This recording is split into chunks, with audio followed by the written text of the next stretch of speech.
Morning, everyone. Day 54, I think. Or yesterday was 54. I think today's 55. Yeah, I'm headed towards Great Barrington today. It's 17 miles to get to the trailhead. I think it's another 3 miles to get into town. I'll probably do the 17, get just outside of town, camp, wake up first thing in the morning, start hiking into town.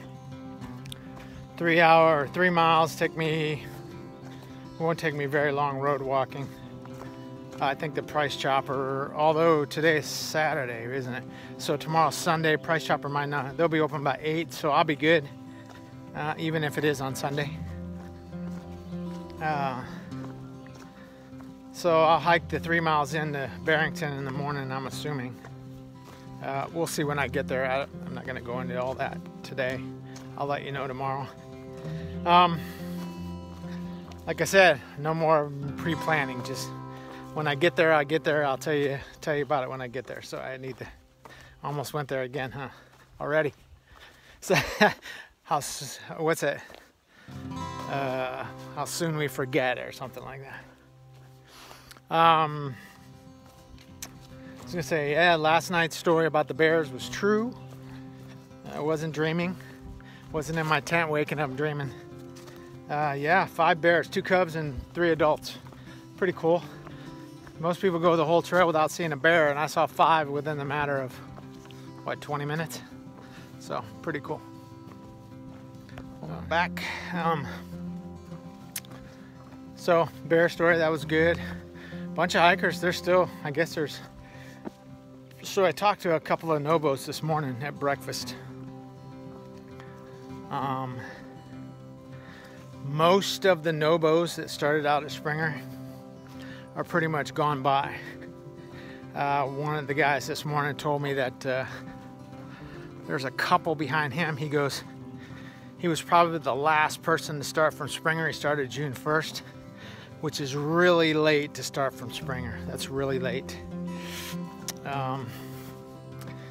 Well, not really late, but it's still late in the season to start from Springer. Let's put it that way, because then you're pushing, missing Katahdin, because Katahdin closes down, I think, the 2nd week of October. So anybody out here right now where I'm at with 600 plus miles, almost 700 miles to go, they're gonna cut it close.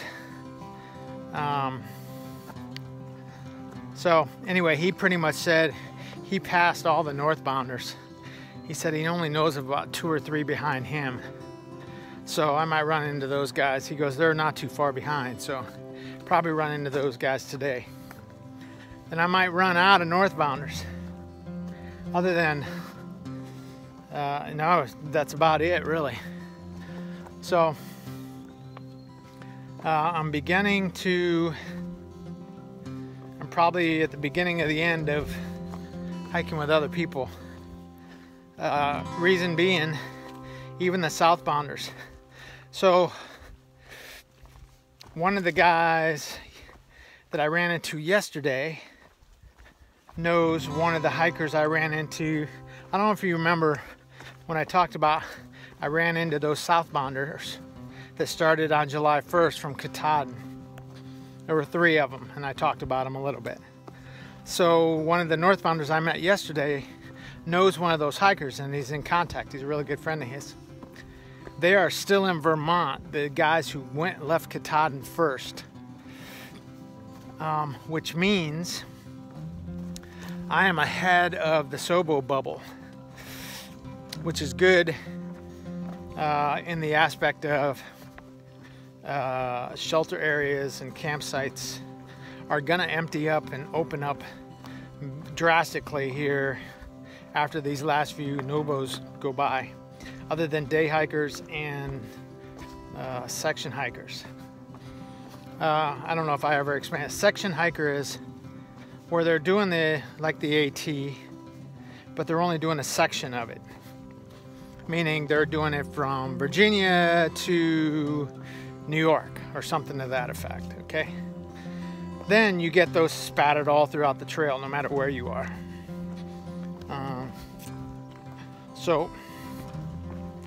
But other than that, I'm sort of getting closer and closer to be on my own little deserted island, because I'm doing enough miles every day now. I don't think the Sobos that are a week to week and a half behind me, I think that's what he said. He goes that they were in Vermont, but Vermont's it's not very long, so they're not that far back. Ooh, climb. So I'm gonna stop here. So like I said, maybe a week ahead of those guys. So catching up a week with me doing around 20 miles a day might be difficult for them. They might do it. Who knows? There's 3 of them though that they were hiking. Last I heard, they were hiking together. So when you got 3 people, that slows the group down in general. So once I run out of northbounders, and I'm out ahead of the southbounders, with the exception of the flip-floppers that are going back down to Harper's Ferry, I might be by myself for a while. Unless I can make up some miles and catch up to some of those guys that started at Harper's, but I gotta make up 400 miles on them. And they're doing the same thing I am, just cruising along. So, doubt I'm gonna catch any of those guys I was hiking with before. Very seriously doubt it. Actually, almost impossible, unless they stop for a while or something. So, anyway. So, nice day today. It's supposed to be nice for a while, as far as I know. So the sunrise sunset thing, what I was talking about yesterday about sunrise and sunset being different times. So I lost an hour of daylight at night. I was used to it getting a sunset was 8:21 when I left Maine, and sunrise was at 5:13 or some shit. Now sunrise is 6:05, 6:02, and sunset's at 7. What was it yesterday? 7:20. So I've lost almost 2 hours of daylight by moving down here, which doesn't make a lot of sense to me, but I guess the farther up in the hemisphere we're getting, you would think I know this from being out to sea, how much light you would lose, but I didn't realize just the 600 miles or 700 miles difference makes that much difference on daylight. So I've lost, not quite, maybe an hour and a half lost an hour and a half of true daylight to hiking. So, but the terrain's easier too, so I'm still able to kick out the same amount of miles, if not more now. So I guess it doesn't really matter. It's just a mental thing, like I said. But maybe it's the trail telling me to slow down, or just relax a little bit, sleep a little more. The problem is you get into camp at 5:36 because it's getting ready to get dark, so you're trying to find a place to stay, and you want to get in before dark so you can set up your tent and hang your bag and all that kind of stuff. Now it's like I was in my tent 7:30. It's like it's early. Whoops. And so say I do doze off on, at a reasonable time, 8:30. I'm up at 1, 2 o'clock in the morning just laying there wide awake. And then I'll doze back off again. And then wake up 3:34. But if you think about it, if I'm falling asleep originally at 8 something, 4 o'clock in the morning is 8 hours if I slept through. But if I'm waking up a couple of times, I'm still getting 6 or 7 hours. That's a lot of sleep. The problem is if I get up, now I'm packing up in the dark and I'm having to use my headlamp to hike. So I end up laying there and laying there and laying there, and I'll finally fall back asleep. Like this morning, the last time I looked at the clock, it was 5 a.m. and it's still dark. I'm like, man, I should just get up, start packing up. I'll be out by 6, it'll be daylight, all that. And I fell back asleep, woke up at 6:15. So I guess I needed another hour of sleep. I wish it would give me that hour of sleep in the middle of the night. I'm not sure why. I don't know if it's because I hear something or I don't know. Sleeping pad, the one disadvantage of the sleeping pad, it's only about 2 inches thick. And it's not really 2 inches thick because it's not solid. It's like an egg carton. So you got these divots in it. So by the time everything squishes down with my butt on there, you're really laying on the ground. You got this really small, thin layer between you and the ground. All it is thermal protection. It ain't comfort. So I think what happens is, and so I have those 2 pads. I roll this one up so it's really cushy. But now I got a hump in the middle of my bed. So my hips are higher than my head and my feet. So it's got me kinked up. So what I think is happening in that aspect is my hip starts hurting because all the weight of my body's on my hips. So I roll over onto my other hip. And then I roll back over. So I wake up about every hour to roll over because of the weight on my hips. So the only way to remedy that is get a thicker pad that goes, there's a section on my head and a section on my feet, as well as what's in my hips. Or get a solid pad that goes all the way across my body. Now we're adding weight and all that, which the weight's not an issue. I'm not making it about weight. It's just the point of now I got to carry extra pads, not just a pad. I got to carry extra pads to get that extra thickness. Now the air mattress solved that problem because you're well up off the ground. You're on a bed of air. But like I said, it didn't last me very long. And I think I told you guys, they sent me a new one. In fact, it shipped yesterday, or on the 21st, whatever day that was. But it's going to the house. So now I got to get it shipped from the house to me somewhere on the trail. So anyway, so since they sent it for free and they didn't make me send the other one back, I'll give it another try. What I think I'll do, I'll keep carrying my pad. I think I'll put my foam pad under the air mattress to give the air mattress a little cushion. Maybe that'll help with the delamination / getting holes in it. And then I'm giving myself still a little more cushion. Maybe that'll solve my problems of sleeping through the night. If I could get one solid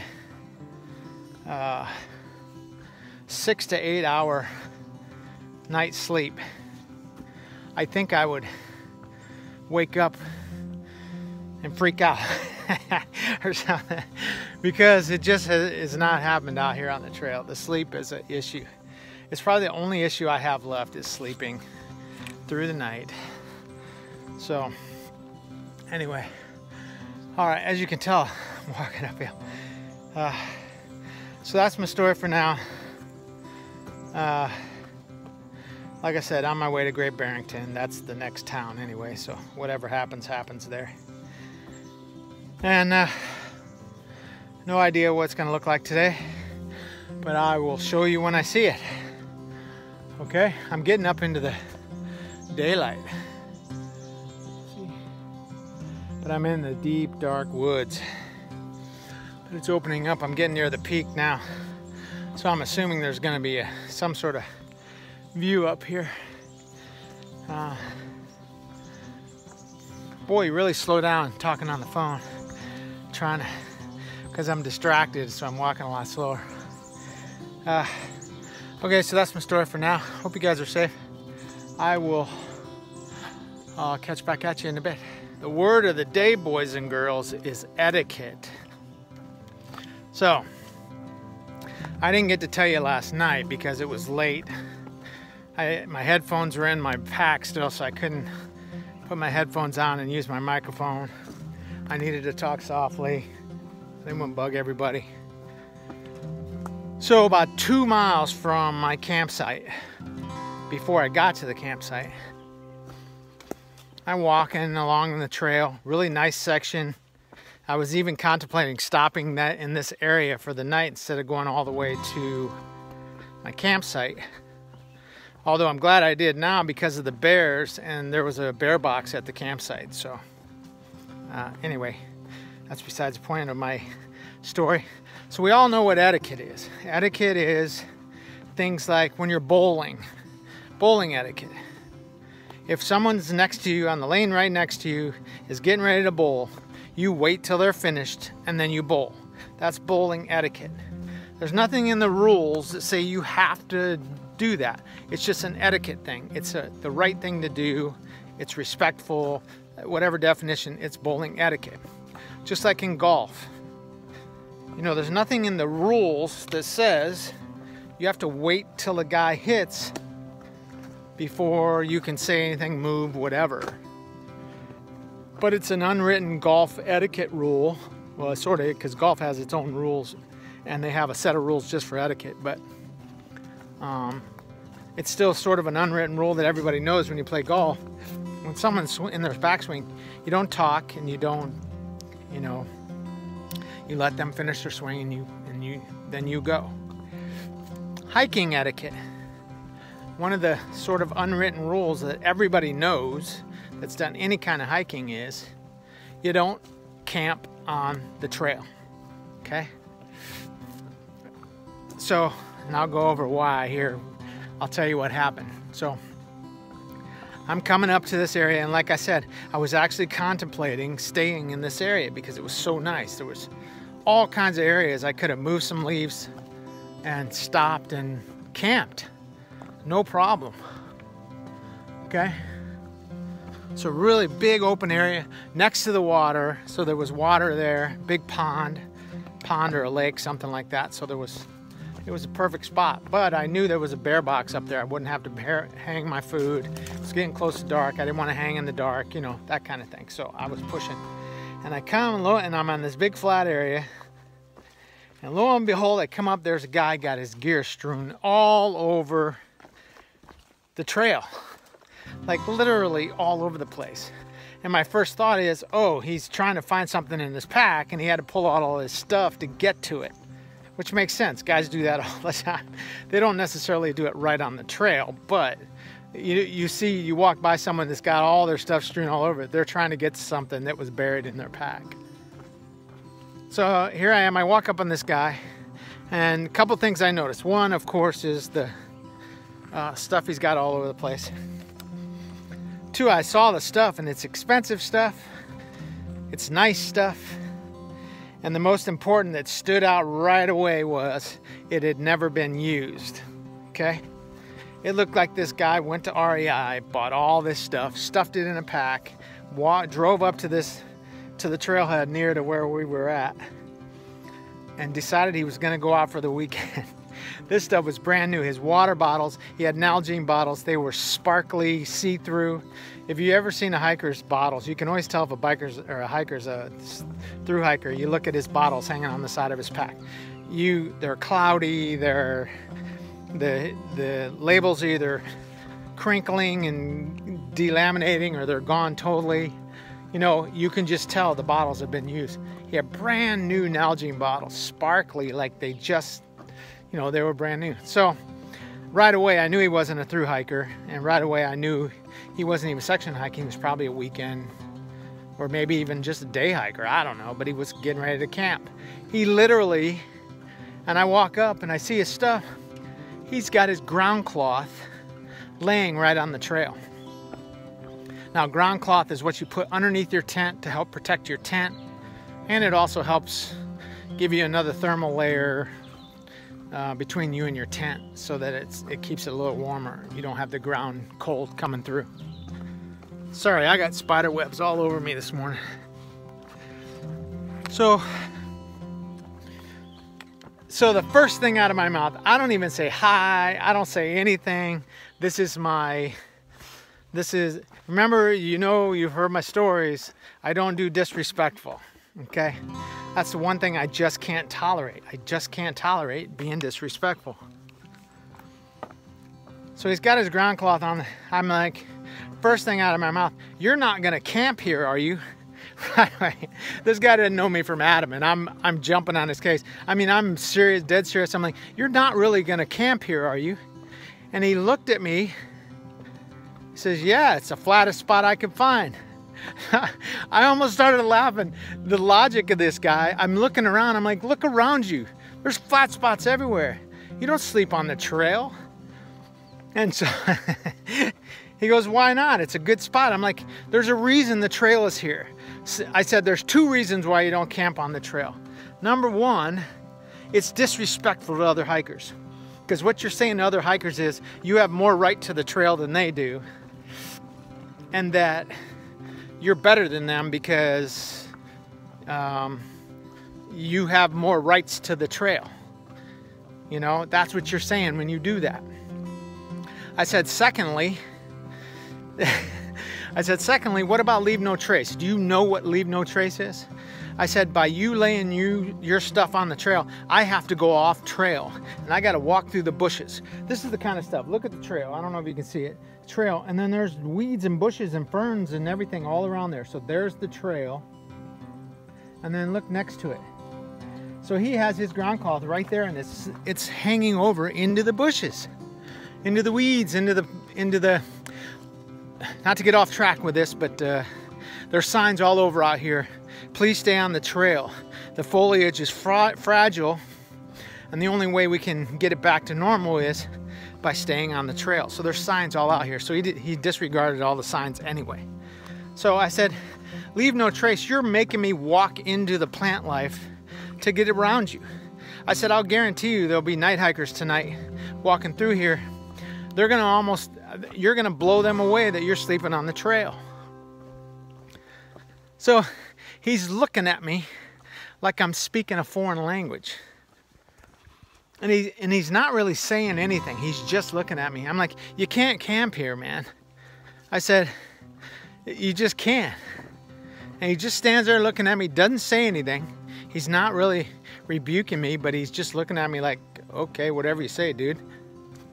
And I'm like, now this time I finally did. I started laughing. I'm like, man, good luck with that. And I walked around him. I tried to stay out of the foliage as much as I could. And I walked around and I left. And at one point I turned around, I'm like, you do know. And I go, you do know 2 miles from here, there's a campsite, right? I said, there's bear box, there's plenty of room, there's tent sites and all that. He goes, yeah, I walked by there. So he was coming the other direction. He goes, yeah, I walked by there already. I didn't want to stay there. There was too many people there. And I'm like, there's a reason everybody was there.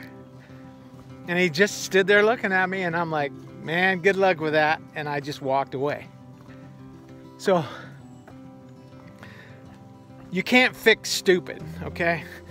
And I'm not saying this guy was stupid. It's just the point of, what do I always say? Don't do something. Do a little research. It's so easy to jump on the internet now. Do a little research before you jump into something you know nothing about. Especially when it comes to things like this.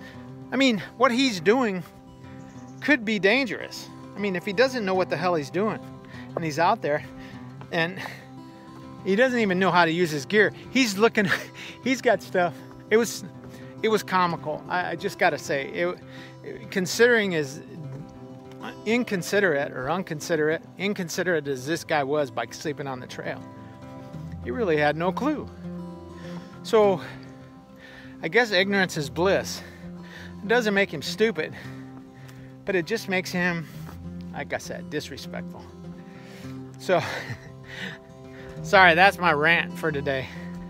Can you tell how fired up I look at my demeanor? I can just, the way I explain it, I'm so passionate about the fact I'm people disrespecting other people, not thinking about other people, not thinking what their actions do to affect other people. Man, that drives me crazy. If there's one trait that will never change in me, it's being outspoken to people who are disrespectful to other people. And that's just blatant, flat out, I'm better than you are. This is my trail, not yours. I have more right to the trail than you.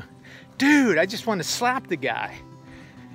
So, and that's why I walked away. I just laughed and walked away. I'm like, I mean, absolutely no good came from me confronting him about it, with the exception of maybe somebody else will walk by and confront him about it. Maybe he'll get it and be like, man, maybe this was a bad idea. And as a matter of fact, there were two guys that hiked, that are section hiking, that came from Dalton yesterday, same place I did, and walked by there, and they said, you know, and they came into the camp late. It was after dark. So they were night hiking, and they had to go around his tent. And I asked them if they said anything, because we're all sitting around camp this morning while everybody was breaking down in there. And they said, no, we didn't say anything. It was late. We were just trying to get over here. We were already running way later than what we wanted to. And he says we just walked around him. So I knew there'd be other guys coming through. There always is. Almost always somebody rolls into camp late. So there was a couple of ridge runners there too last night. And I asked them if they were going northbound. They said, yeah. I'm like, what time do you guys leave? Early? He goes, not really. He goes, we just meander down to the next shelter or whatever. I'm like, that's too bad. There's a guy actually sleeping on the trail down there. He needs someone in the position of authority to talk to him. He goes, well, if he's still there when we get there, we'll say something to him. I'm like, great, thanks. So anyway, disrespect is bad, boys and girls. You just have to laugh because he was uninformed. He was misinformed or uninformed or just never knew. You know, you see some of the people coming, like I said, uphill hikers have a right of way. Whether you believe that that's the right of way or not, whether you believe you've got momentum coming down and I should move out of the way for you, that's regardless. The rules, you look at anything in hiking, the sort of the etiquette is uphill hiker always has a right of way. When you're coming down, you get off trail and you let them come by. And so many people, the day hikers and these weekend warriors, they could care less about who has the right of way. They just keep on trucking with their music blaring, with their noise pollution. Don't even turn it down. They just keep going. So anyway, that's my rant for today. Like I said, etiquette. Do the right thing, folks. That's what I always preach. Do the right thing. And I guess that depends on what's the right thing for you. How you were raised. Do you say yes sir, yes ma'am? You know, and that's not only military. I remember I was always taught when you're talking to an adult, you say yes sir, yes ma'am. Or you're talking to an elder, yes sir, yes ma'am. I still do it to this day because that's what I was taught as a kid. And the military, of course, that just reiterated that fact. But my mom was very adamant about that. You say yes sir, yes ma'am. So I still do to this day. I wish that was a trait that was still taught regularly, but it's not. So anyway, that's my rant for today. Did I say I saw bears last night? Anyway, hopefully I don't see any more of that on the trail, which I don't think I will. Well, you never know. I didn't think I'd ever see that in the first place, but people, I think I had another story of that I deleted from my videos, but I missed a turn because some day hikers were sitting at the junction. I don't know if I edited or put that in or not. I was trying to stay away from the negative stuff. This isn't really, I didn't think this was a negative story. I just think it's one of those things. If more people talked about it, maybe we wouldn't have these issues. So, I mean, anyway, okay, I'm done ranting. How many minutes did we go? 15 minutes, woohoo! All right, we'll talk to you later. Morning's first water source.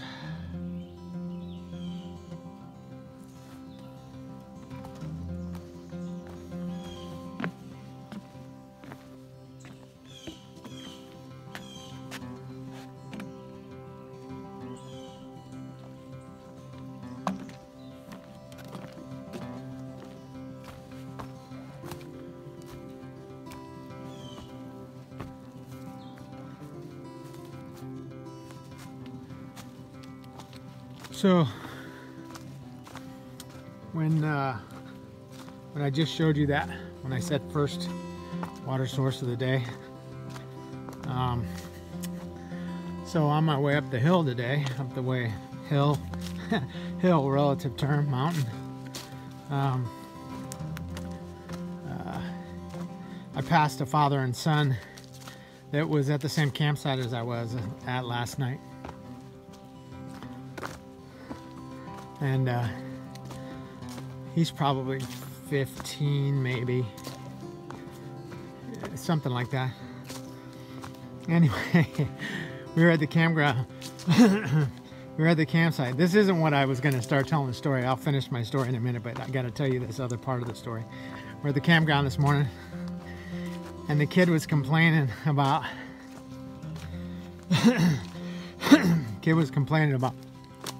the bugs getting in his mustache. Now he has this, you can barely see I guess you could call it a mustache. A little bit of hair up there and not much. So I started snickering to myself. I waited till he stopped talking. I said something. Yell is not the right word, but he was over by the fire pit, and I said, "Hey man, you got a trail name yet?" And he goes, "Yeah, it's Skittles." I'm like, "Oh, okay, I was gonna give you a trail name." And his dad goes, "What were you gonna name him?" I said, "Peach Fuzz." And his dad started busting out. He goes, "You know how long he's been trying to grow that mustache?" He goes, this has been a topic for a while. And he goes, "That is hilarious." I said, "Sorry kid, I'm sorry you got a trail name." I said, "That's what happens on trail when stuff like that happens. That's how you get those names." So anyway, so that was just tangent story. Anyway, so on the way up the mountain, I passed those two. We talked a little bit, and I kept going. So when I got to that water supply, back to my original story, I stopped and had something to eat, my 2-hour break, filled up my water, did my standard break time chores and all that, and ate, and it was all good. Well, they caught up, I was just getting ready to leave, and they caught up to me. And the kid said something. He goes, "We caught you."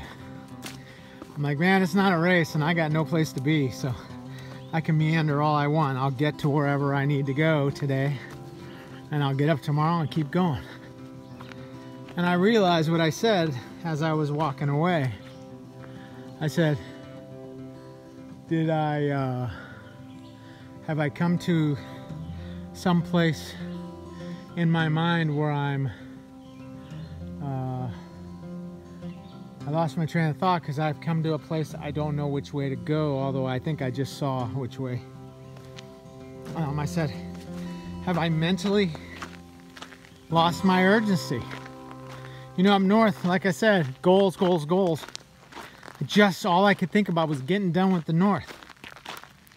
Guess what? I'm done with the north. I got no place to be.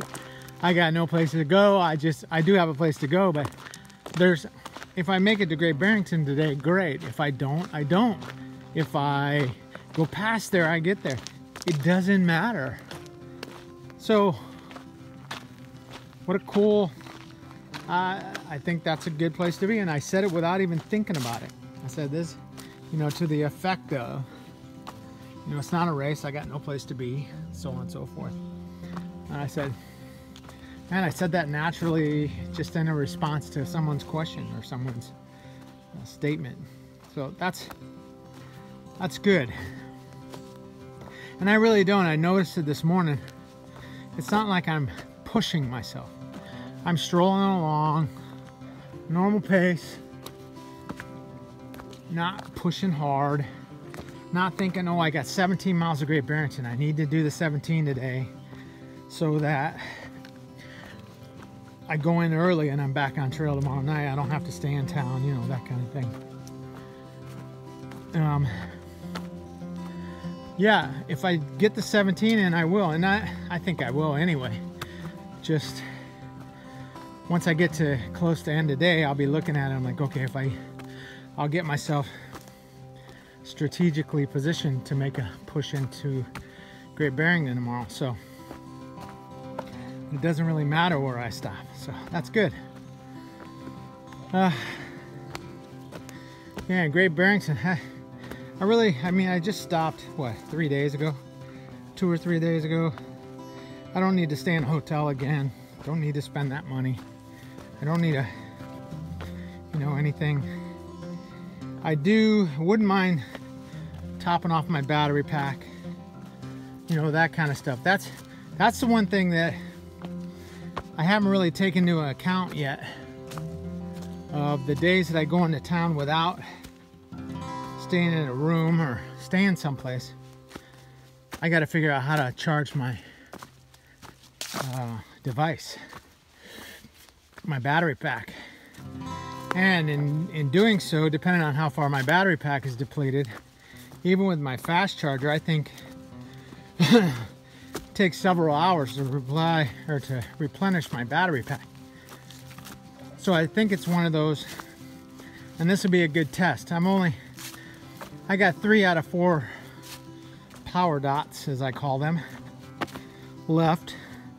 So I could leave here without charging my device and still probably pretty good for the rest of the way to the next town, which I've got to figure out how many miles it is, so when I get into town tonight, tomorrow, whenever, I know how much food to buy. So even for this, so I knew Great Barrington was within a 3-day shot, and I was carrying out burgers for the first day, so I really only needed 2 days of food, and I didn't even really need 2 days of food. I still had a lot of food. I bought 3 days of food. I still got a lot of food left, which, like I said, the only disadvantage of that is the weight, carrying the extra weight. That's all it is. Excuse me. So there's no disadvantage to carrying too much food other than the weight. So, and like I said, I don't know if I pointed out before, I'm back down here now where civilization is all over the place. The trails are going through towns all the time, so there's always a place to maybe get a sandwich or get a couple of sandwiches, and that's a whole day's meal, you know, a whole day's resupply. It pushes your resupply, whatever you have, out another day. So you know, even the little gas station food, they have sandwiches and stuff in those packages. I mean, that's food. It's not the greatest food, but you know, get it in a pinch, it works. So anyway, thought you'd want to see a little bit of the trail, and that was my story. Just the whole idea of getting mentally over those hurdles of having to be somewhere. You know, the whole time I was up north, all I wanted to do was get done with the north. And all I was thinking about was, God, I gotta get down south before it gets winter. I gotta get down there. You know what, I did 24 yesterday, 24-ish. And I didn't really push. I mean, the terrain really makes a huge difference on how many miles you do in a day. And not having to descend these big rocky mountains and do these massive uphills.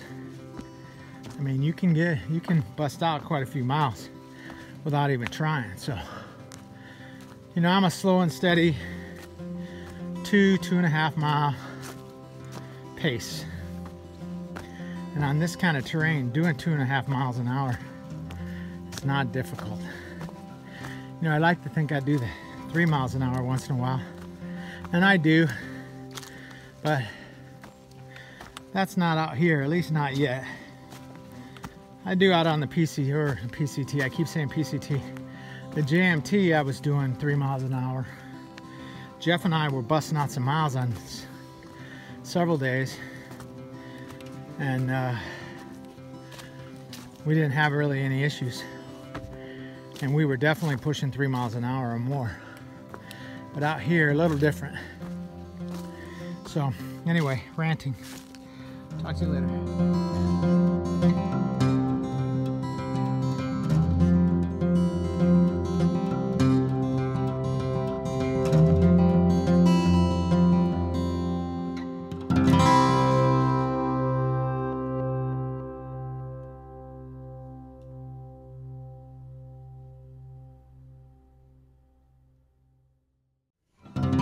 Today is Saturday, boys and girls. What does that mean to be on Saturday while you're on the trail? It means muggles. Lots and lots of muggles. Had to go back again. All morning. Crazy amount of muggles. Crazy, crazy, crazy. Close to town, so there's always a way to get up on the trails. And they're coming to the swimming holes. I just passed Goose Pond. And looks like my picture's getting foggy, huh? So anyway, let me do something here. Maybe that's just my yes, I'm doing cleaning while I'm talking to you. Okay, maybe that's just my screen was dirty. So anyway, lots and lots of muggles. There's a great place by the trail called Goose Pond. I went by it yesterday. I'm pretty sure I took some pictures of it. Lots of boats, lots of people out there swimming, floaty devices, all that stuff. So there was a ton of people out there. So I think there was a road that went close to it. And then I'm back in the Grand Central Station on these trails here, I think, because not that far from Great Barrington, Dalton, all that, so I'm sure there's roads that come up around here somewhere. There has to be. The folks that I just passed, as a matter of fact, one guy had a water bladder, the rest of the guys weren't carrying really anything. So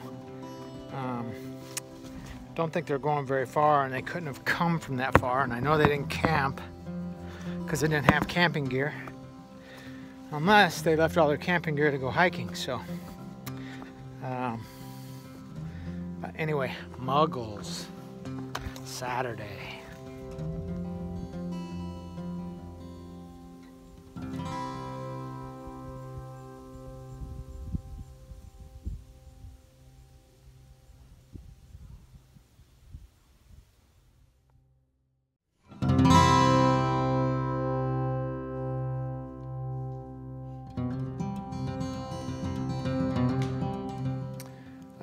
End of day 55. Did about 18 miles. I got to Great Barrington. I walked into Great Barrington like right at 6:30, and so I'm walking down the street. I'm decided I'm gonna walk into town, get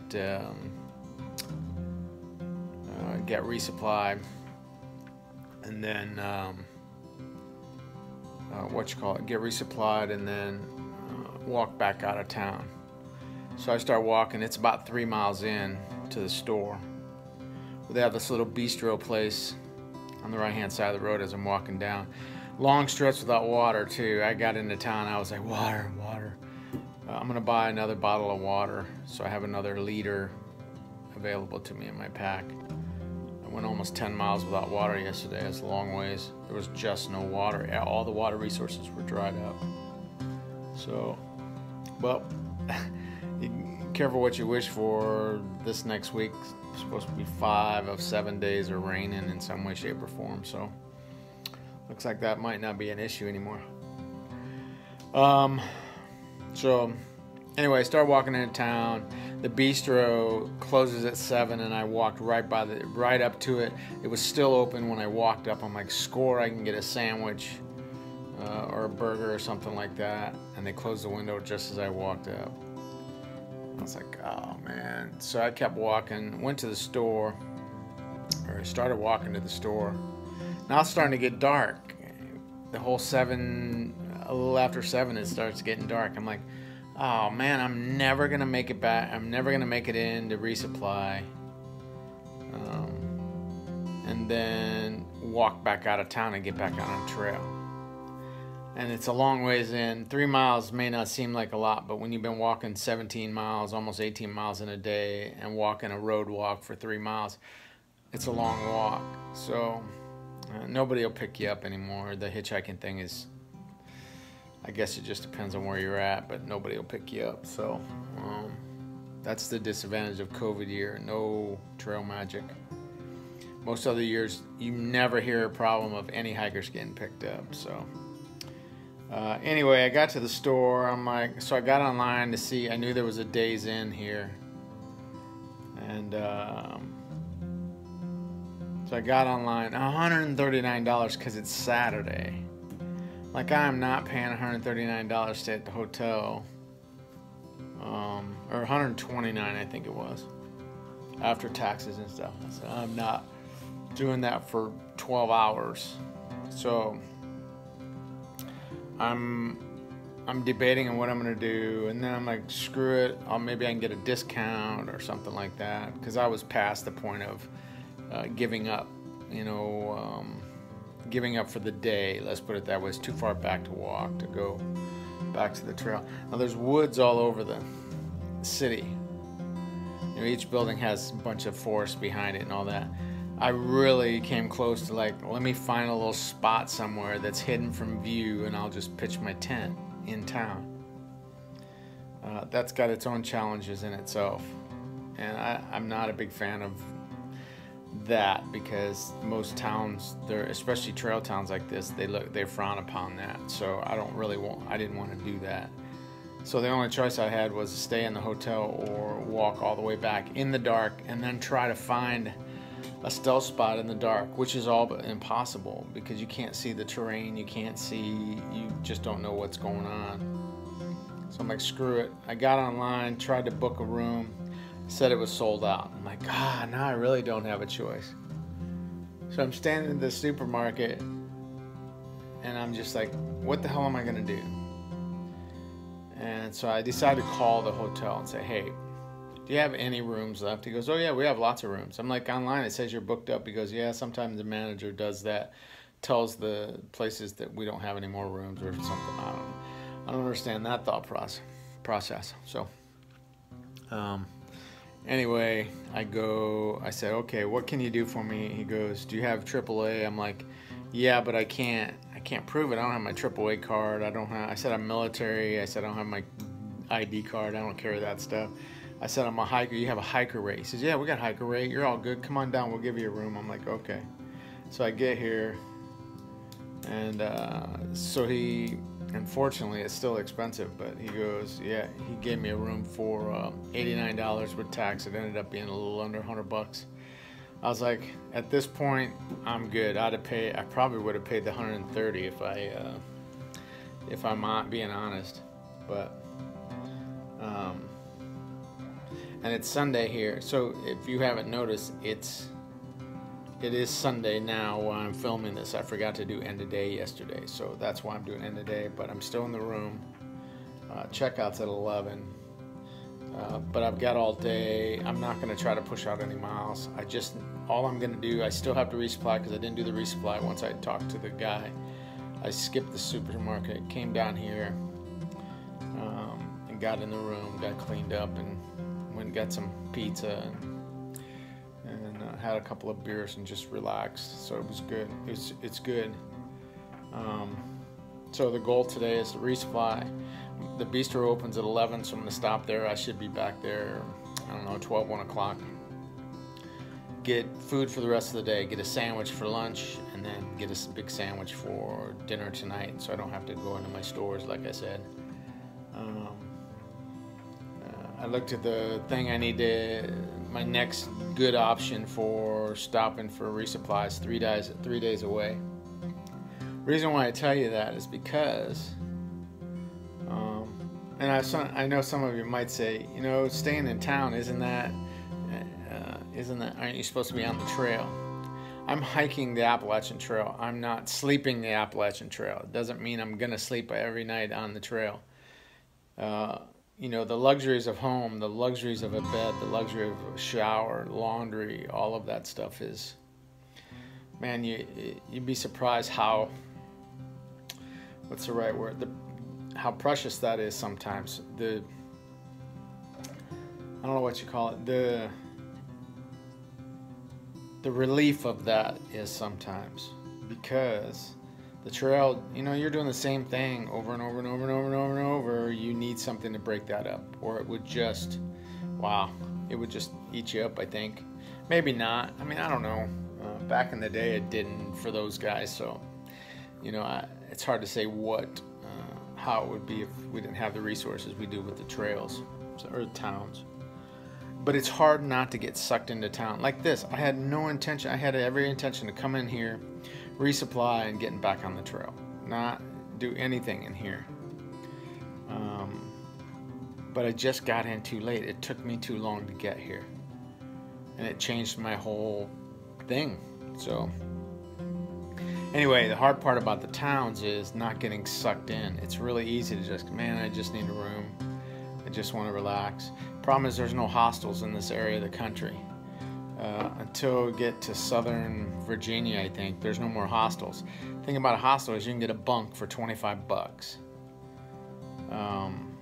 For a hotel, when you stay at a hotel, you're paying $60, 60 to 80 bucks minimum, and then up. Like today, I could stay in this very same room if I wanted to stay another day. I could get this room for $66.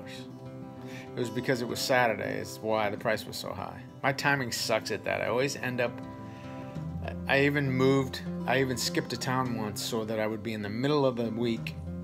So I had leeway both ways. So if I rolled into another town, you know, on a resupply day, I wouldn't be hitting the weekends. And lo and behold, I hit this place on Saturday night. So it's hard not getting sucked into town. It's hard. Here's the rub on it. You know, coming into these towns, it's expensive.